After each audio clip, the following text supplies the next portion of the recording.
Marito e moglie uccisi a Padernello di Paese con 17 colpi. Massimo Pestrin ha freddato prima il fratello Lino, poi la cognata Rosanna Trento. Parla la sorella della donna uccisa. Adesso voglio giustizia. Per il procuratore di Treviso Marco Martani nessun raptus ma un delitto premeditato. Domani l'interrogatorio di garanzia in carcere dell'omicida che si ritiene vittima di un complotto da parte dei familiari. A Montebelluna l'addio a Nicole Bellusci, la 24enne, morta sabato insieme al fidanzato nell'incidente sul Montello. Sulla bara il casco da motociclista, la lettera della sorella "Eri il mio pilastro".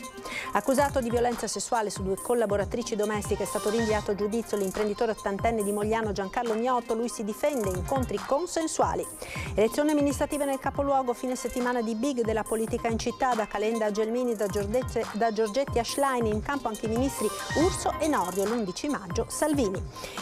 Il decreto lavoro promosso con riserva dal presidente di Confindustria Veneto Est Leopoldo Destro. I fronti aperti rimangono tanti, dice, dall'occupazione al PNR all'immigrazione. Nuove vecchie povertà nel bilancio sociale 2022 della Caritas Tarvisina, con accessi in crescita sia al centro d'ascolto che alla Casa della Carità. E accanto alla povertà economica preoccupa la povertà educativa e relazionale tra i giovani. Buonasera e ben ritrovati con l'edizione di Treviso dei nostri telegiornali. In primo piano la tragedia di Paese, chiusa nel dolore a Cavasagra di Vedelavo, la famiglia di Rosanna Trento uccisa assieme al marito ieri a colpi di pistola. Patrizia, la sorella, esce di casa con in mano la foto del matrimonio di Rosanna e Lino. Voglio giustizia per mia sorella. Sentiamo. È stato un atto criminale e basta. Vuole giustizia per sua sorella? Voglio giustizia per mia sorella, sì. Così Patrizia Trento, sorella di Rosanna, uccisa a colpi di pistola assieme al marito Lino per mano di suo cognato Massimo Pestrin, ancora sotto shock, provata da una notizia che non riesce ad accettare. Contatterà la famiglia di Lino e i fratelli, li chiamerà, sentirà qualcosa? No, non credo. Non vuole vederli? No.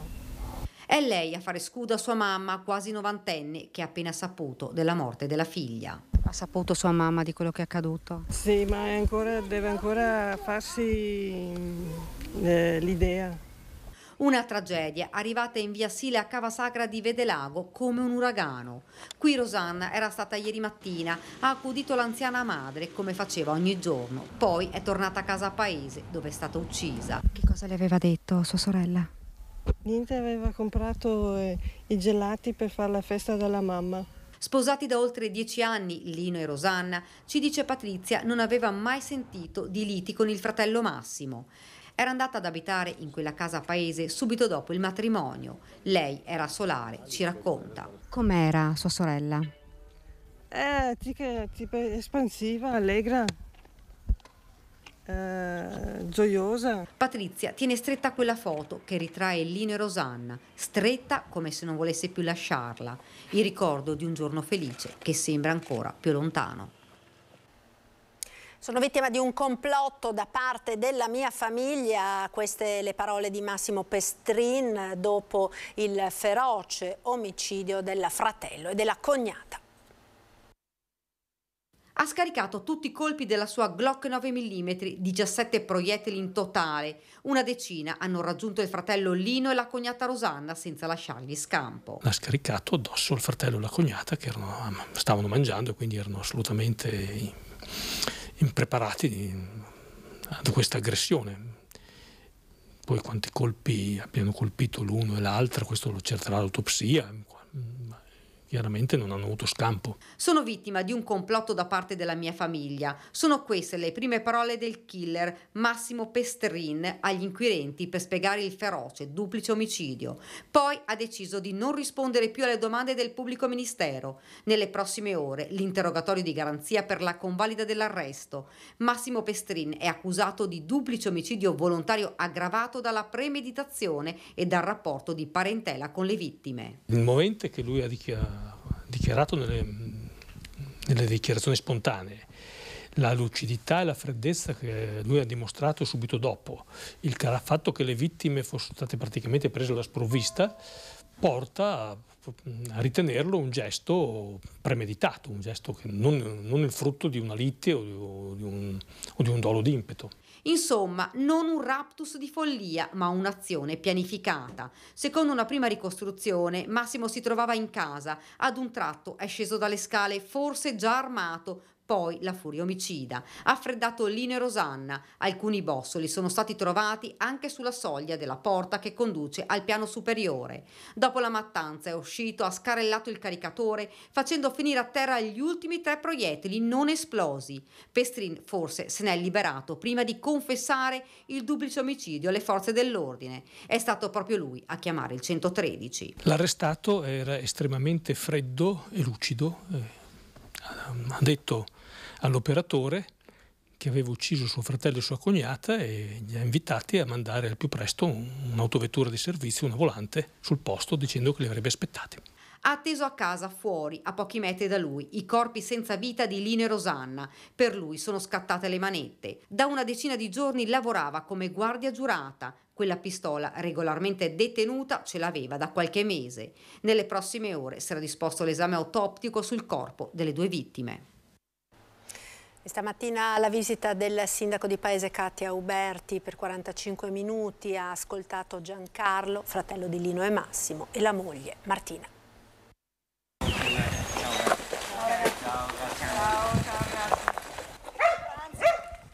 45 lunghi minuti, tanto è durato l'incontro tra i sindaci di paese Katia Uberti e Quinto, Stefania Sartori, e la famiglia Pestrin, Giancarlo, fratello di Massimo, ora in carcere, e di Lino, che invece non c'è più. Un primo abbraccio, prima con Martina, la moglie, poi con Giancarlo, accanto ai loro figli. La coppia era in casa ieri, i figli a scuola, ha sentito gli spari. La cognata era uscita, pensava fosse uno scherzo, quando lui ha detto ho sparato, chiama i carabinieri e dice ma figurati, e quindi lei è rientrata tranquillamente e in realtà dopo qualche minuto ha sentito le volanti e ha capito che non era uno scherzo. Era in casa dei fratelli, Massimo da pochi mesi, rientrato dopo l'ufficialità della separazione con la compagna, una donna di origine albanese di 44 anni dalla quale ha avuto 2 figli. Lui era qui comunque domiciliato dal fratello e la cognata da qualche mese e niente, non si spiegano sto fatto, nel senso che non c'erano litigi di per sé, non era una famiglia litigiosa, anzi Rosanna era molto disponibile, lo ospitava tranquillamente, quindi non si spiegano i fatti. Nella zona i Pestrin erano ben conosciuti proprietari dell'allevamento e anche di alcuni terreni. Avevano, lascia intendere un vicino, accumulato dei debiti per l'acquisto di alcuni macchinari agricoli. Economicamente per loro non era un periodo facile. Hanno preso anche la terra qua. Sulla rotonda ci sono i cartelli e il padrone le ha levato la terra. Problemi che vengono avanti, sì. Era una situazione difficile? Credo che sì. E chiudiamo quest'ampia pagina dedicata al duplice delitto di paese. Continuiamo con la cronaca perché oggi nel Duomo di Montebelluna, nel pomeriggio, l'ultimo saluto a Nicole Bellusci, la 24enne morta nello schianto in moto sulla quale viaggiava assieme al fidanzato sabato sul Montello.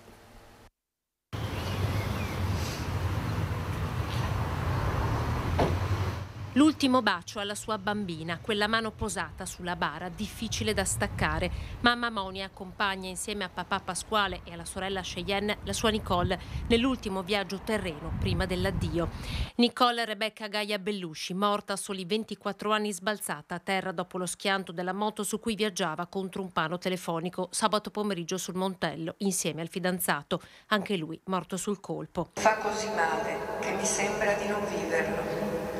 Oggi penso a tutti quegli abbracci, sorrisi ed esperienze rimandate che vorrei regalarti e regalarci. Mi manchi. Le parole di Cheyenne risuonano nel Duomo di Montebelluna gremito. La messa inizia con la lettura della lettera della sorella. Eri il mio pilastro, dice, sorella, migliore amica, confidente, un'anima bella e pura. Oggi sei pronta per salire in sella e partire per sempre. A volte penso di non potercela fare, poi guardo mamma e papà e penso che devo farcela per forza. La bara bianca, i fiori colorati, il casco bianco appoggiato sulla bara. Era arrivata la moto nuova, racconta durante l'omelia il parroco Monsignor Genovese. Arrivato anche il libretto di circolazione. Grande era la passione per i motori, condivisa con Antonio. Se n'è andata improvvisamente un sabato pomeriggio insieme ad Antonio, che aveva incontrato da un po' di tempo e c'erano sogni da realizzare. Una celebrazione composta ma toccante. Domani nella chiesa di Breda di Piave l'ultimo saluto ad Antonio Cerruti, il 31enne alla guida della moto. Un'altra comunità chiamata a raccolta per sostenere un padre e una madre che dovranno dire addio al loro figlio. Sorpreso su una panchina in stato di alterazione armato di un grosso martello, un 45enne di origini kosovare è stato denunciato a piede libero dai carabinieri che alle 2:30 di ieri l'hanno trovato non distante dall'ospedale mentre meditava con quel martello di danneggiare la sede di un centro scommesse della zona a seguito di una presunta vincita di denaro non corrisposta. Così ha raccontato egli stesso, in condizioni psicofisiche evidentemente alterate. Il martello è stato posto sotto sequestro e l'uomo denunciato per porto abusivo di armi o oggetti atti ad offendere. E sono in corso le indagini dei carabinieri sui presunti autori dei furti avvenuti nei giorni scorsi a Montebelluna e a Quinto di Treviso. La probabilità è che siano opera delle stesse persone. Notti di furti, quelle appena trascorse nel territorio della provincia. A Montebelluna, approfittando della chiusura per il ponte del 1° maggio, una banda di malintenzionati ha forzato la serranda esterna della farmacia Sant'Elena in via delle Mimose e rubato il registratore di cassa con il contante. La refurtiva ammonta a qualche centinaio di euro. Si aggira intorno alla stessa cifra il colpo commesso a danno della prosciutteria Al Doc di Quinto di Treviso, in via Postumia, la notte del 2 maggio scorso. Hanno sostanzialmente sfondato una delle vetrate d'ingresso del locale e si sono diretti alla postazione cassa e hanno portato via il cassetto con il fondo cassa serale. Il danno grosso è stato la vetrata, perché l'hanno letteralmente sfondata, cioè non hanno sfondato il vetro perché il vetro è antisfondamento, ma hanno proprio buttato giù tutta la finestra. Si contano danni per quasi 4.000 euro, ma quello al locale non è stato il solo furto della nottata. Tentativo di effrazione, infatti, anche al supermercato Ins in via Brondi, sempre a Quinto di Treviso, a poca distanza dalla prosciutteria, in cui i malviventi hanno tentato di forzare la porta laterale senza però riuscirci. Una delle mie dipendenti che abita sopra ha sentito l'allarme del punto vendita Ins che è dietro di noi e quindi è stata allarmata, ma hanno fatto reazione in giro probabilmente, non siamo stati gli unici. Quindi è stata una notte brava, dico io, probabilmente sono andati da più di qualcuno, perché solitamente quando fanno questa serie di furti non si limitano al locale, ma prendono di mira la zona, ben sapendo che prima che arrivino, anche se c'è l'allarme, le telecamere, prima che arrivino le forze dell'ordine, gli proprietari fanno ora a fare tutto quello che vogliono.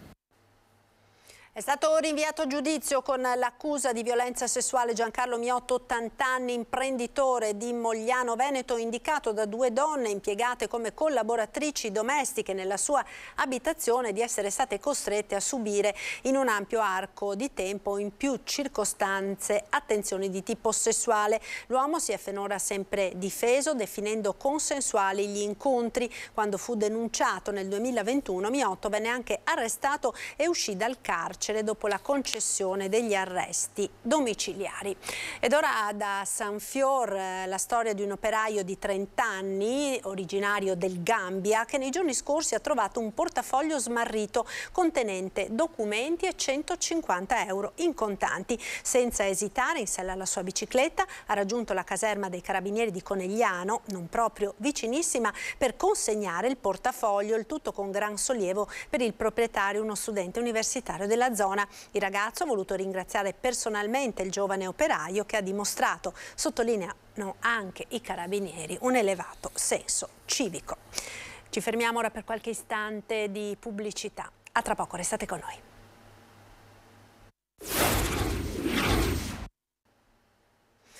E rieccoci in diretta. Nuove e vecchie povertà nel bilancio sociale 2022 della Caritas Tarvisina, con accessi in crescita sia al centro di ascolto che alla Casa della Carità. Nuovi scenari della povertà nel post-pandemia nel bilancio sociale della Caritas Tarvisina, segnali di difficoltà che con il caro energia e generi alimentari condizionano pesantemente la vita, soprattutto di quelle famiglie che già prima erano sull'orlo del baratro e che ora stanno scivolandoci dentro, dato evidenziato dalle richieste d'aiuto che nel 2022 si sono concentrate più su interventi di sostegno al reddito che sulle spese mediche, come era stato invece nei 2 anni precedenti.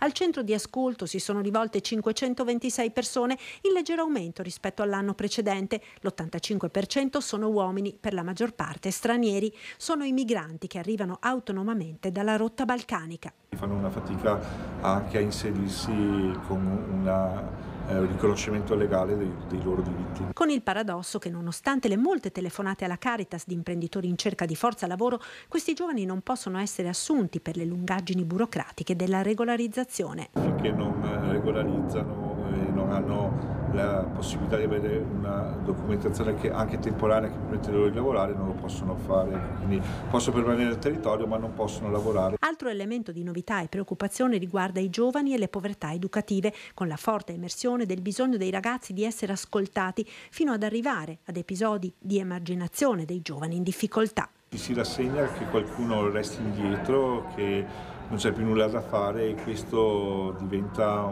poi un problema che rischia di creare delle piccole realtà che sono lasciate a parte, con dei piccoli apartheid, uso questo termine molto forte ma che non vuole essere di giudizio nei confronti di nessuno, ma che lascia però delle persone sole nelle loro fatiche e questo crea disperazione.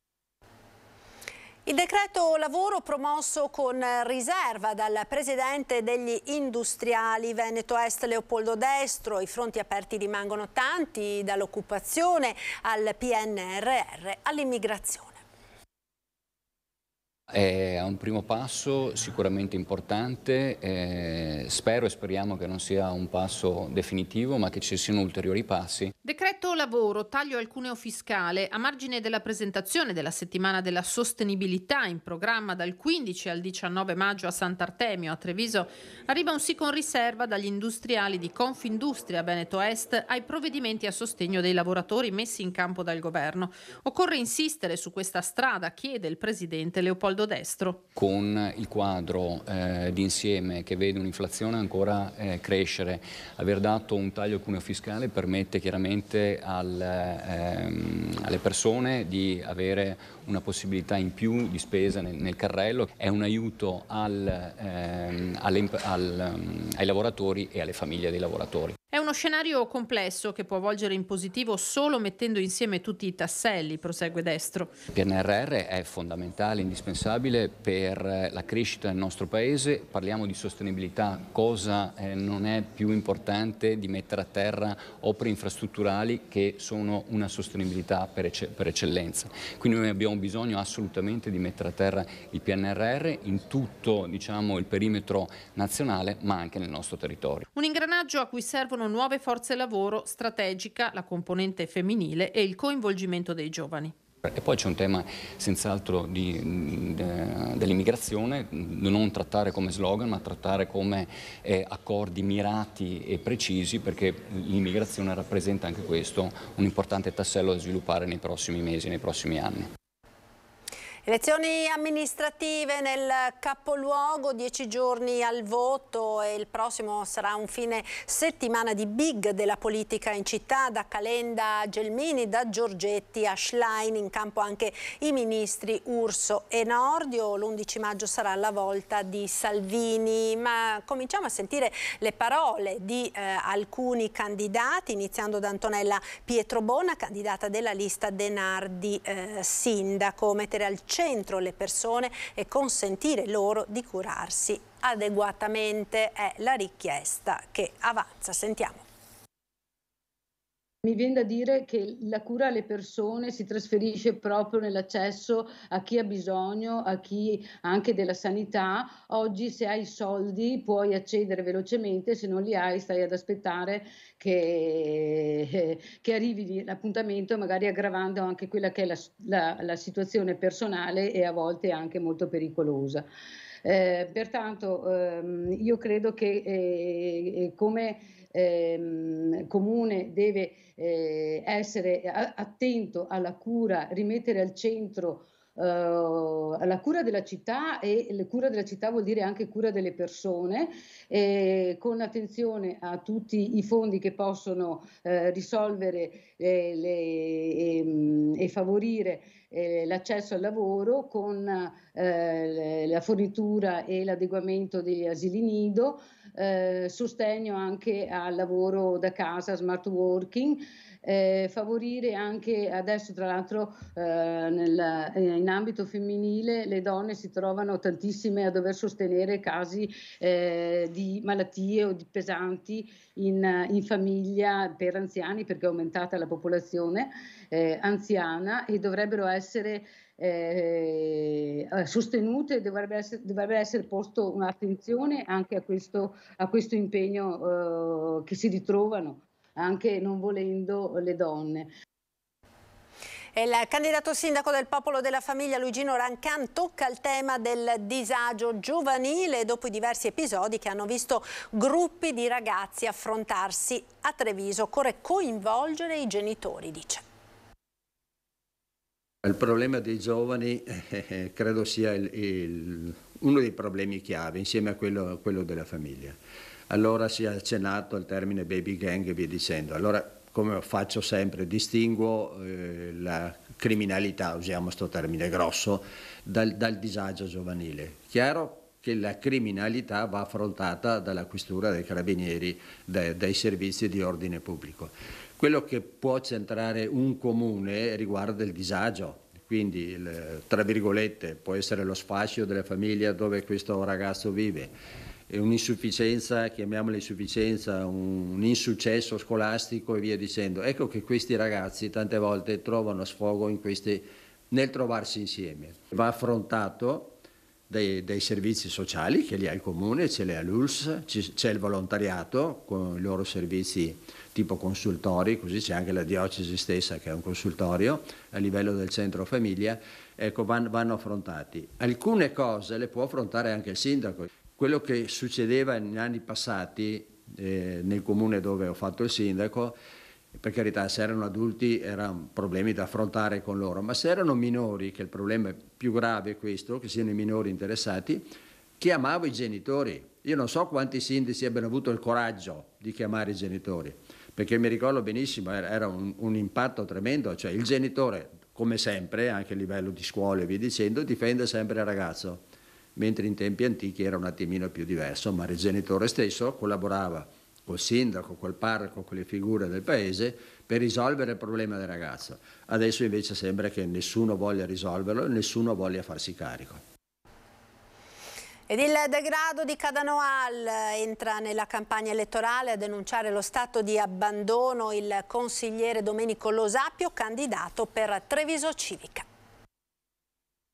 All'inizio del 2022 come consigliere comunale avevo chiesto un sopralluogo all'edificio e quello che ho visto è abbastanza inquietante. Saloni e corridoi utilizzati come deposito di ogni genere di suppellettili, guano, calcinacci, infiltrazioni, vetri rotti ed un buco sul pavimento. L'edificio in questione non è un qualunque stabile diroccato, ma uno dei palazzi più antichi e belli di Treviso, Cadanoal, che con la sua facciata affrescata domina sulla centralissima via Canova. A sollevare la questione di infiammare la campagna elettorale è Domenico Losapio, ora candidato di Treviso Civica. Ho quindi fatto un paio di interrogazioni per sapere se nell'ambito dei progetti PNRR il Comune avesse previsto qualche iniziativa proprio per provare a trovare finanziamenti per Cadanoal e in realtà non è così. All'inizio del 2023 un nuovo sopralluogo nell'edificio medievale.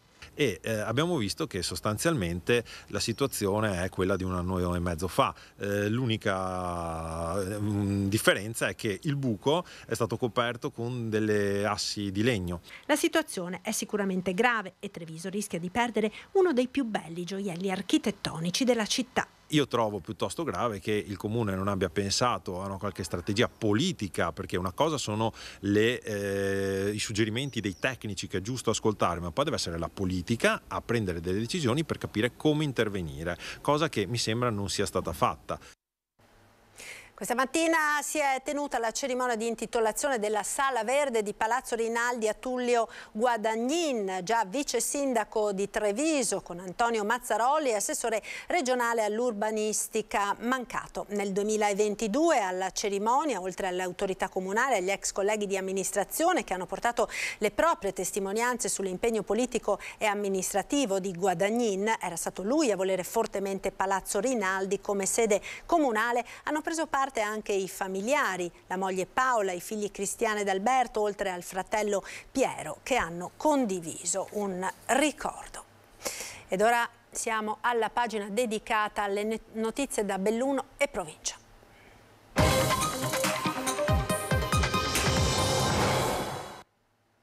Scoperto un deposito di merce rubata nel territorio feltrino e non solo, a permettere il ritrovamento i numerosi servizi preventivi sul territorio condotti dai carabinieri di Feltre. Da mesi i carabinieri erano sulle tracce degli autori dei furti commessi sul territorio provinciale e la fitta rete di controlli ha consentito alcune settimane fa di bloccare un'autovettura sospetta. I carabinieri, dopo aver intimato al veicolo, sono stati messi in difficoltà dal conducente che aveva sganciato il carrello posteriore per consentire ai complici di darsi alla fuga. L'uomo veniva tratto in arresto e l'operazione consentiva di recuperare attrezzatura agricola ed altri oggetti provenienti da furto. Successivamente, su delega della Procura della Repubblica di Belluno, sono state eseguite numerose perquisizioni in comuni delle province di Belluno, Treviso e Vicenza, a carico di 3 soggetti ritenuti collegati ai furti commessi negli scorsi mesi, che sono stati denunciati per ricettazione. Sono stati così rinvenuti centinaia di oggetti diversi, tra attrezzatura agricola, macchinari, gruppi elettrogeni, ma anche corde da montagna, scarponi, cemento e migliaia di litri di gasolio. L'ingente refurtiva sequestrata è riconducibile ad almeno 13 furti commessi tra luglio 2022 ed aprile 2023 in danno di aziende agricole, casere e officine, ma le indagini sono ancora in corso perché si ipotizza che molta parte della refurtiva sia collegata a furti mai denunciati. I militari dell'Arma stanno ora catalogando tutto il materiale sequestrato, il cui valore supera i 20.000 euro, ricostruendone la provenienza per identificare i proprietari. I carabinieri di Feltre sono a disposizione di chiunque voglia fornire eventuali indicazioni o informazioni, oppure ritenga di poter rinvenire materiali di sua proprietà tra la refurtiva recuperata. Scambio di opinioni assai vivace martedì in Consiglio Comunale sul tema della registrazione dei bimbi nati da coppie omogenitoriali.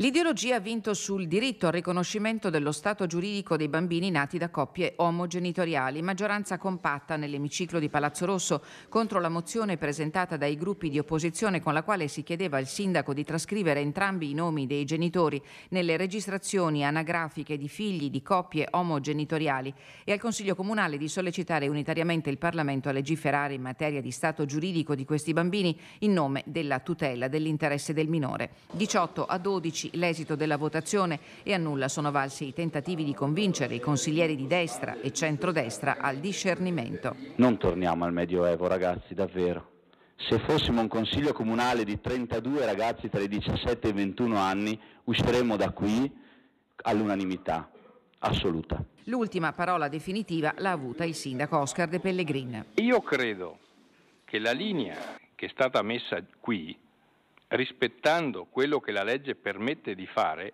non è negare un diritto a nessuno. Quindi noi siamo per rimanere nella legalità, nel rispetto della legge. Legge che nella fattispecie non esiste perché in materia c'è un vuoto legislativo. C'è al contrario una circolare inviata ai prefetti dal ministro Piantedosi sulla scorta di una sentenza della Corte di Cassazione con la quale si impone ai sindaci di interrompere le registrazioni degli atti di nascita dei figli nati da coppie omogenitoriali, che è quanto fece nell'ultimo mandato l'ex sindaco Jacopo Massaro, ma il suo atto ora è stato impugnato dalla Procura di Belluno. Io mi sono assunto la responsabilità di effettuare comunque quella trascrizione, quella registrazione. Mi auguro che rispetto all'impugnazione effettuata dal procuratore, sicuramente comprensibile naturalmente da parte del procuratore, che peraltro ha espresso anche alcune considerazioni che io condivido assolutamente, ecco, mi auguro che ci sia da parte del Comune l'intenzione di resistere in giudizio. Bilancio stabile e conti sani per il consorzio BIM Piave di Belluno. Nel pomeriggio all'Assemblea dei Sindaci ha dato via libera il rendiconto che presenta un risultato di amministrazione di oltre 8 milioni di euro.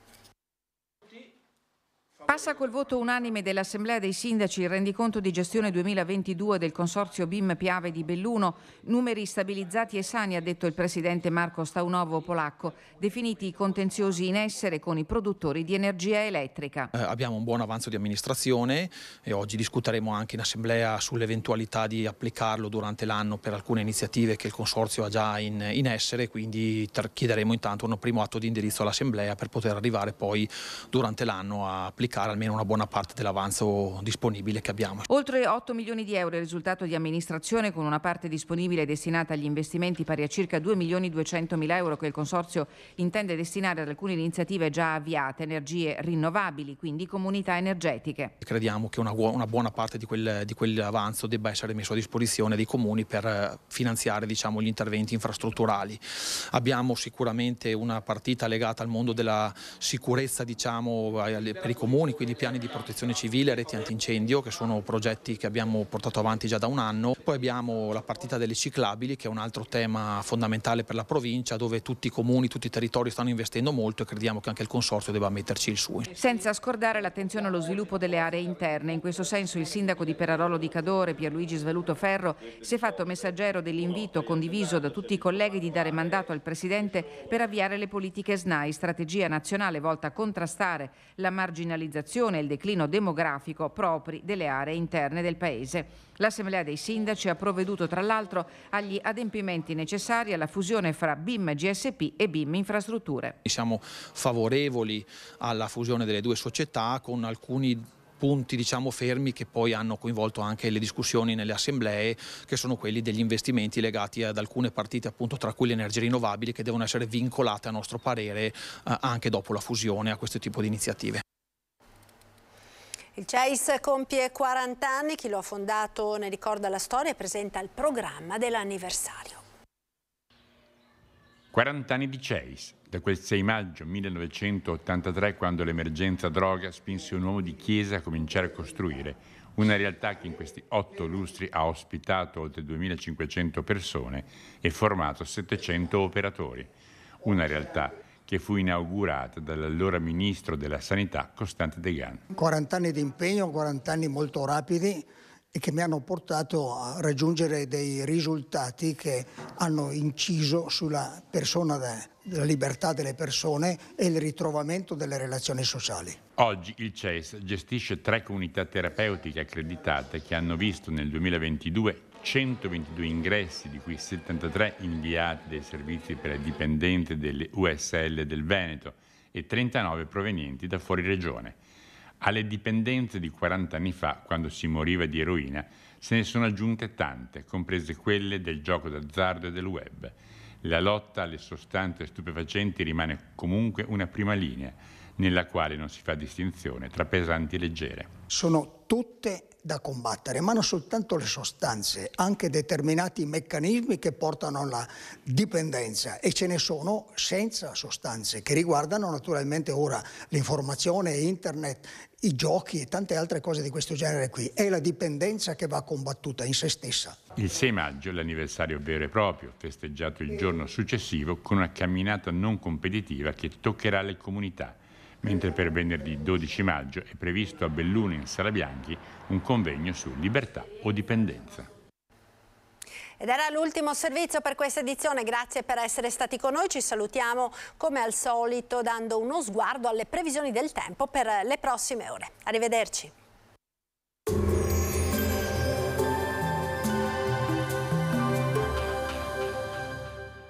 Entra nel mondo Lolato. Da oltre 40 anni un team di professionisti per migliorare la qualità della tua vita. Centro del piede con servizi di podologia, laboratorio per la produzione di plantari e calzature su misura. Bentrovati al meteo. L'alta pressione garantisce tempo stabile, ma con un aumento del rischio di temporali nel primo weekend di maggio. Il dettaglio di venerdì 5. Sul Veneto la grafica ci mostra un contesto asciutto, sarà soleggiato con cielo poco nuvoloso. Alcuni addensamenti, soprattutto a partire dal pomeriggio, a ridosso dei rilievi dove non sono escluse anche alcune precipitazioni.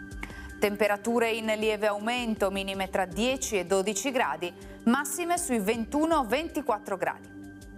Spostiamoci ora sul Friuli Venezia Giulia, dove avremo anche qui tanto sole con cielo limpido o al massimo velato un po' su tutti i settori della nostra regione.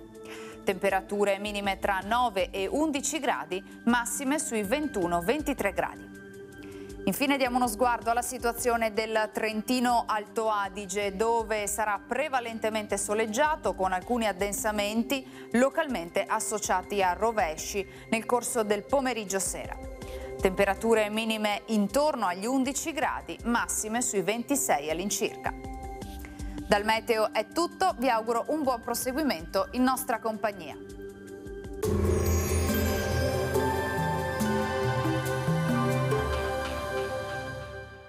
Busti, tutori e protesi di arto personalizzati. Ortopedia e sanitaria Lolato. A Treviso e Montebelluna. Lolato, soluzioni per star bene.